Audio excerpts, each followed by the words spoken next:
नमस्कार, मैं अमित और आप देख रहे हैं आंखें न्यूज 24। आइए नजर डालते हैं आज के महत्वपूर्ण खबरों पर। तेजस्वी यादव का बड़ा बयान, कहा 2025 में बिहार में बनेगी तेजस्वी सरकार। वेतन नहीं मिलने से नाराज 102 एम्बुलेंस कर्मियों ने 14 जून से सामूहिक अवकाश पर जाने का लिया है निर्णय। लालू यादव ने 77वां जन्मदिन मनाया, सासाराम में कार्यकर्ताओं ने दी बधाई। बिहार में हीट वेव को लेकर 15 जून तक बढ़ाए गए स्कूलों में अवकाश की मियाद, जारी रेड अलर्ट के बाद लिया गया फैसला। और मोदी कैबिनेट में जेडीयू को मिली बड़ी जिम्मेदारी, जाने कौन संभाल रहा है कौन सा मंत्रालय। अब खबरें विस्तार से। इस खबर के प्रायोजक हैं Lohia Nagar mount Carmel high school, Gyanasthali high school और LMC कम्युनिकेशन।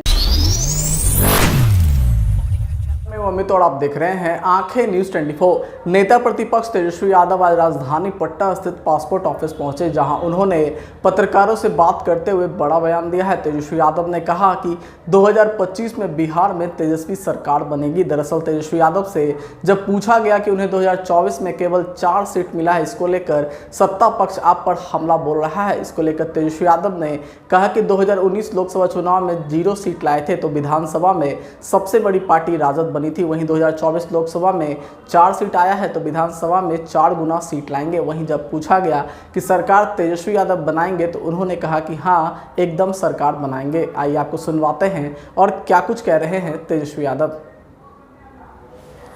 मंत्रिमंडल का विस्तार हुआ है, इसको आप कैसे देख रहे हैं? बिहार को जो विभाग मिला है उससे क्या हो सकता है? देखिए, एक बात तो स्पष्ट है, मंत्रिमंडल का विस्तार हुआ है, सरकार बनी है और बिहार से लोग 30 MP गए हैं। पहले 39 गए थे, कुछ मिला नहीं। इस बार भी हम लोगों को पूरी उम्मीद है और उम्मीद है कि बिहार निर्णायक भूमिका में है तो कम से कम बिहार को विशेष राज्य का दर्जा मिले। आरक्षण जो 75% हम लोगों ने बढ़ाया था उसको शेड्यूल 9 में डाले। देश भर में जाति आधारित गणना जो है, जाति जनगणना, वो कराने की मांग हम लोग करते हैं। कम से कम इतना तो काम होना चाहिए। बिहार से लगभग 6-7 मंत्री जो लोग बने हैं, कम से कम इनसे ये अपेक्षा रखी जानी चाहिए कि ये लोग बिहार के लिए आवाज़ उठाएं। आरएसएस भागवत का एक बयान आया है कि मणिपुर को लेकर अभी तक बीजेपी मौन क्यों है? और साथ ही साथ इन्होंने कहा है कि विपक्ष को दुश्मन की नजर से नहीं देखें। प्रमुख का कहना है प्रधानमंत्री तो हमेशा से मौन ही रहे हैं, केवल मणिपुर घटना पे नहीं, जो हमारे किसान भाई पे हमला हुआ, पहलवान जो हमारे गोल्ड मेडलिस्ट थी उन पे जब शोषण हुआ, या बेंगलोर में 3000 महिलाओं के साथ शोषण हो रहा था, हमेशा प्रधानमंत्री मौन रहे। मोहन भागवत का ऐसे बयान को किस तरह से देखते हैं? बोले तो है लेकिन लेट बोले। एक सवाल ये भी है कि जिस प्रकार से विस्तार हुआ है तो उसमें मुसलमानों को नहीं दिया गया एक भी। अब देखिए, इसमें तो उन लोगों का साफ दिखाता है कि कितना मन में उनके हेट्रेट है। और हम लोग तो चाहते भाई सब लोगों को मान सम्मान मिलना चाहिए, सबको आगे बढ़ने का मौका मिलना चाहिए। आरजेडी सुप्रीमो का जन्मदिन है। सर विदेश जा रहे हैं, आए हैं पासपोर्ट ऑफिस। नहीं, वो मेरा रूटीन चलता है। अच्छा, राजद पिछले बार भी आए थे, आप ये पूछे कहाँ गए? राजद सुप्रीमो आप लोग पूछ के ना नजर लगाते नहीं तो हम लोग को ले चलिए, तब हम लोग। पिछले 3 माह से वेतन नहीं मिलने से नाराज 102 एम्बुलेंस कर्मियों ने मंगलवार को बिहार चिकित्सा कर्मचारी संघ के बैनर तले बिहार शरीफ के संघ कार्यालय में बैठकर 14 जून से सामूहिक अवकाश पर जाने का निर्णय लिया है। वहीं बैठक के बाद अपनी 5 सूत्री मांगों से संबंधित ज्ञापन सिविल सर्जन डॉक्टर श्यामा राय को सौंपा। बैठक की अध्यक्षता करते हुए संघ के अध्यक्ष अमित कुमार पांडे ने बताया कि मार्च, अप्रैल और मई माह का अब तक वेतन नहीं दिया गया है, जिससे घर चलाना बहुत मुश्किल हो गया है। बाल बच्चों की पढ़ाई से लेकर घर खर्चों तक के लिए दूसरों से हाथ पसारना पड़ रहा है। यदि 13 जून तक हम लोगों की समस्याओं का निधन नहीं किया जाता है तो हम लोग 14 जून से सभी कर्मी सामूहिक अवकाश पर चले जाएंगे, जिसकी पूरी जवाबदेही नालंदा सिविल सर्जन की होगी। चिकित्सा कर्मचारी संगठन एम्बुलेंस कर्मचारी आज महत्वपूर्ण बैठक है, इसलिए कि जो स्थिति अभी एम्बुलेंस कर्मचारी का नालंदा जिला में बना हुआ है, 3 महीना से विगत हम लोग को वेतन नहीं मिला है, PF ESI का सुविधा नहीं मिल रहा है। और सबसे बड़ी समस्या ये है कि साल भर से जो कर्मचारी काम कर रहे हैं, अभी तक नियुक्ति पत्र मिला है और ना उनको पहचान पत्र मिला है। हमने सिविल सर्जन महोदय को आज पत्र के माध्यम से अवगत कराया है कि अगर हम लोग को जल्द से जल्द वेतन की समस्या दूर नहीं होती है तो 14 तारीख को हम लोग सिविल सर्जन कार्यालय के समक्ष एक विशाल प्रदर्शन करने जा रहे हैं और अल्टीमेटम है कि 1 सप्ताह के अंदर अगर हमारी समस्या का निदान नहीं होगा तो 102 एम्बुलेंस कर्मचारी कभी भी सामूहिक अवकाश पर चले जाएंगे।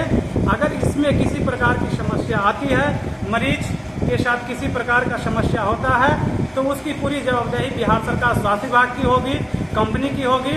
और मैं आपके माध्यम से सरकार को ये बताना चाहता हूँ कि अगर आप अपने कैबिनेट में श्रम मंत्री को रखते हैं तो आप अधिकार ये भी रखिए कि कर्मचारियों को श्रम कानून के तहत वेतन मिल रहा है या नहीं मिल रहा है। अगर कर्मचारियों को श्रम कानून के तहत वेतन नहीं मिलता है तो माननीय मुख्यमंत्री जी, आप अपने कैबिनेट में श्रम मंत्री रखने का आपको कोई अधिकार नहीं है।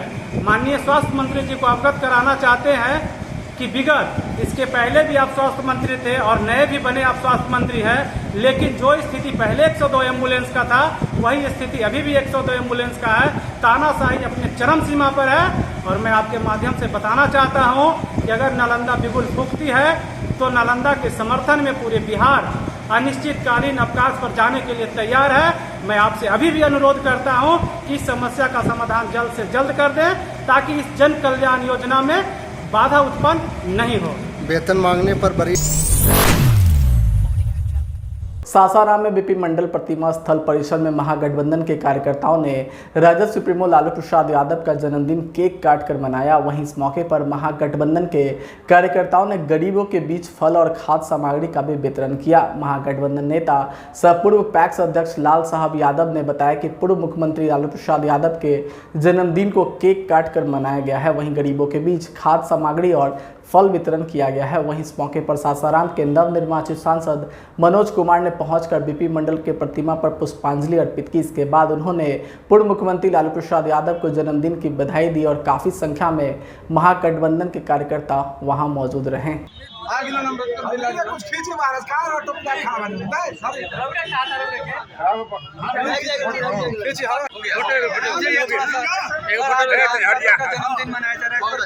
कहना चाहते हैं आज लालू जी का जन्मदिन मनाया? आज लालू जी का जन्मदिन है। ये हम लोग के लिए बहुत बड़ा अवसर है, सौभाग्य है कि लालू जी के जन्मदिन पर, जैसा कि आप सबको मालूम है कि 4 तारीख को मैं इलेक्शन जीता और 4 तारीख को इलेक्शन जीतने के बाद मैं 2-3-4 दिन के लिए चला गया था दिल्ली। सभी हमारे, मैं उस पीरियड में माननीय लालू जी का भी आशीर्वाद लेने चला गया था, माननीय राबड़ी जी का और अपने कांग्रेस के हमारे आदरणीय माननीय सोनिया मैडम जी का, राहुल जी का, प्रियंका जी का और हमारे प्रदेश अध्यक्ष अखिलेश जी का, मोहन प्रकाश जी का, सब लोगों का आशीर्वाद लेकर के मैं फिर से अपने क्षेत्र में आया हूँ। मेरे लिए बड़ा सौभाग्य का दिन है कि आज लालू जी का जन्मदिन है और आज ही से अपना हम जीतने के बाद क्षेत्र में उतरे हैं।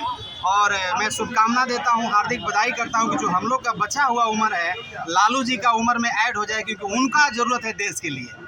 इसी शुभकामना के साथ हार्दिक बधाई मंगल कामना में देते हुए लालू जी को बहुत बहुत बधाई, हार्दिक स्वागत। उनके जितने भी हम कार्यकर्ता हैं, हम सब उनके कार्यकर्ता हैं, वो हमारे महापुरुष हैं, उनका जीवन हमारे लिए बड़ा इंपॉर्टेंट है। इसलिए एक बार फिर से मैं कह रहा हूँ कि हम लोग का जो बचा उम्र है उनका उम्र में ऐड हो जाए, उनका उम्र हमारे लिए बहुत जरूरी है। एक सवाल रहेगा सर, आज सासाराम लोकसभा में दौरा कर रहे हैं और यहाँ पर्यटन का अपार संभावना है, क्या कदम है? चुनाव पीरियड में भी मैं बोला था कि कैमूर जो पहाड़ी है उस पर बहुत सारे दार्शनिक स्थल है, झरना है, कुंड है। मेरी मांग है और मैं सदन में हूँ तो ये आवाज़ मैं बुलंद करूँगा कि यहाँ कैमूर पहाड़ी पर्यटक स्थल बनना चाहिए, जिससे सरकार को भी रेवेन्यू आएगा और हमारे सासाराम पार्लियामेंट के जनता का भी सम्मान मिलेगा। एक बार फिर से ये जो जीत है, मेरी जो जीत है, सासाराम पार्लियामेंट के जनता की जीत है, नौजवानों का जीत है, बेरोजगारों का जीत है, जो शिक्षा से बदहाल थे उनका जीत है, स्वास्थ्य थे जो लड़ रहे थे बदहाली से उनका जीत है। अब मैं बोल रहा हूँ कि मैं आपका भाई हूँ, आपका बेटा हूँ, आपका मिट्टी का लाल हूँ। आप जहाँ कहीं भी बुलाइएगा, चाहे 48 डिग्री हो, घाम धूप 50 डिग्री हो, हर जगह आपका भाई। जैसे कि यहाँ के छात्राओं की मांग है कि यहाँ एक यूनिवर्सिटी होनी चाहिए, उसके लिए मैं पहले से बोल रहा हूँ कि यूनिवर्सिटी के लिए मैं आवाज़ बनूंगा, हॉस्पिटल के लिए, यूनिवर्सिटी के लिए, रोजगार का जो ऑप्शन है उसके लिए, सभी चीज़ों के लिए मैं आवाज़ बनूंगा और सदन में आपका आवाज़ सर एक और सर मांग रही है, बहुत वर्षों से चली आ रही है, 10 साल यहाँ बीजेपी की सरकार रहा है, लेकिन राजधानी का मांग अभी तक उठ रहा है। हाँ, ये मैं बोल रहा हूँ कि मैं 5 दिन में जा रहा हूँ दिल्ली। मैं सचिव से, रेलवे जो सेक्रेटरी हैं उनसे मैं मिलूंगा और आवेदन दे करके यहाँ राजधानी रुकवाने का काम करूंगा। मान लीजिए सर कि इस बार राजधानी रुक जाएगी सासाराम? एकदम पक्का रुकेगी। मैं वादा करता हूँ, मैं पहल करूंगा। जरूर थोड़ा सा अफसोस है हम लोग का सरकार नहीं बना, नहीं तो हम 1 लाख महिलाओं को भी देते और नौजवानों को भी नौकरी अब से मिलना शुरू हो गया होता। ये दुर्भाग्य है कि अभी नौजवान अभी भी लाइन में बेचारे लगे हैं, लेकिन आप भरोसा रखिए, आपका भाई हूँ, आपका बेटा हूँ, आवाज़ जरूर उठाऊंगा और लेके ही रहूंगा, अपनी मांग को पूरा करूंगा। बिहार के स्कूलों में एक बार फिर से छुट्टी की घोषणा कर दी गई है। शिक्षा विभाग द्वारा इस संबंध में आदेश जारी किया गया है, जिसमें अवकाश को आगामी 15 जून तक के लिए बढ़ाने का निर्णय लिया गया है। वहीं शिक्षा विभाग ने इस आदेश में मौसम विभाग के हीटवेव को लेकर जारी चेतावनी के बाद जारी किया है। वहीं मौसम विभाग ने आगामी 14 जून तक बिहार में भीषण उष्ण लहर चलने की बात कही है, जिसके बाद प्रदेश के सभी जिलों में रेड अलर्ट घोषित कर दिया गया है। वहीं शिक्षा विभाग द्वारा आदेश में न सिर्फ छात्रों के लिए अवकाश घोषित किया गया है, बल्कि शिक्षकों को भी अवकाश का लाभ मिलेगा। पिछली बार जब छुट्टी घोषित किया गया था तो शिक्षकों को छुट्टी नहीं दी गई थी, जिसको लेकर काफ़ी हंगामा मच गया था। इस बार विभाग ने किसी विवाद का मौका नहीं दिया है। आपको बता दें कि 10 दिनों के अवकाश के बाद आज सुबह में विद्यालय खुले तो हीट वेव के कारण प्रदेश के लगभग सभी जिलों से बच्चों के बीमार पड़ने की सूचना सामने आई है। प्रदेश भर के विद्यालयों में 200 से अधिक बच्चे बीमार पड़े। वहीं शिक्षक संगठन और चिकित्सक सरकार से इस मामले को गंभीरता से लेने की अपील किए थे और गर्मी को देखते हुए निर्णय लेने की गुहार लगाई थी। ऐसे में माध्यमिक शिक्षा निदेशक ने इस संबंध में सूचना जारी करते हुए बता दिया कि 11 जून से 15 जून तक प्रदेश के सभी विद्यालय बंद रहेंगे और शिक्षकों की भी छुट्टी रहेगी। 10 जून को IMD पटना ने आगामी 4 दिन घातक लू चलने का पूर्वानुमान जारी किया है। पूर्वानुमान में लू को लेकर अलर्ट भी जारी किया गया है। वहीं IMD के मुताबिक राज्य के दक्षिण पश्चिम और दक्षिण मध्य के इलाकों में भीषण लू के आसार जताए गए हैं। प्राणघातक लू के प्रभाव को देखते हुए IMD ने इस इलाके में रेड अलर्ट जारी कर दिया है। राज्य के दक्षिण पूर्व भाग के लिए ऑरेंज अलर्ट और बिहार के शेष इलाके विशेषकर उत्तर पश्चिम में लू के अंदेशे के चलते येलो अलर्ट जारी किया गया है।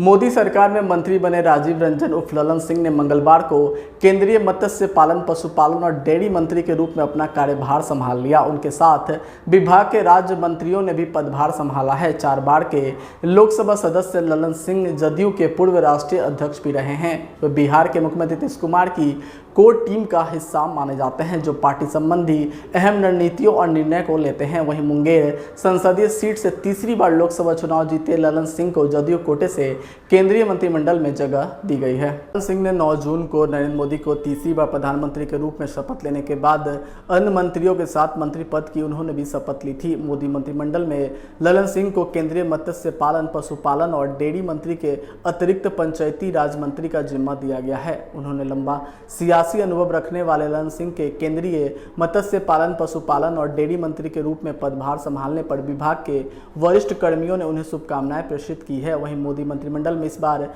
बिहार से कुल 8 मंत्री बने हैं। ललन सिंह के पहले गिरिराज सिंह, चिराग पासवान, जीतन राम मांझी सहित अन्य मंत्रियों ने अपने अपने विभाग का जिम्मा संभाल लिया है। बिहार से मंत्री बनने वालों में भाजपा कोटे से 3, जदयू कोटे से 2 और लोजपा रामविलास तथा हम से 1-1 मंत्री ने शपथ ली है।